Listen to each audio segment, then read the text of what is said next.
One of the things I think about a lot with conspiracy theorists is why. Like, why do they think the things that they think? And if you look it up, there are many reasons, right? They're just not being able to understand basic science, having bad discernment because they've heard it from someone else and they just parroting the same thoughts without truly thinking. But the third is really the distrust of establishments, established institutions. The problem that I have with them, though, is that a lot of us have distrust of established institutions to a certain extent. I think what makes us differ from conspiracy theorists about things like whether or not the earth is flat and they're using that to do a psyop on our mind is the fact that we all understand that, in some way, subconsciously or consciously, that the people we're supposed to distrust, they're doing most of it in plain sight.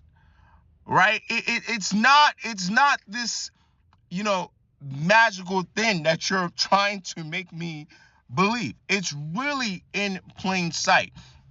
The problem we have, right, is how can we have enough class consciousness, or how can we get our brains together to be able to push back on some of the elitism? It is not this, oh, we're stuck in the matrix because we all think the earth is round, right? But I'm not going to get that too much into it. I'm saying all this because I believe his name's Professor Dave, was on Godfrey's podcast and just absolutely shredded Lord Jamar, and I see a lot of people talking about it.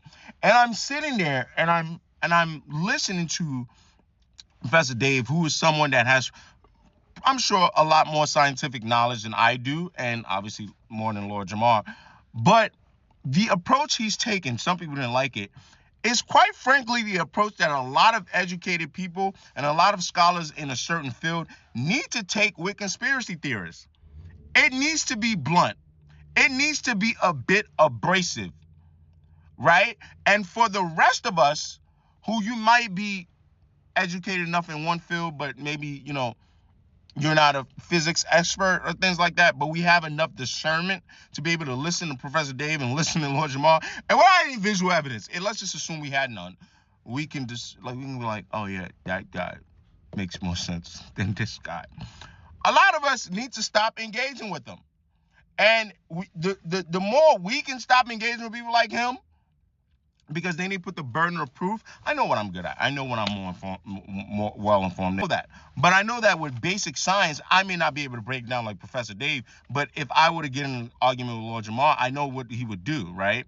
He would put a lot of the burden of proof on me, right? And just throw, buzzwords and things like that. So I've already learned not to engage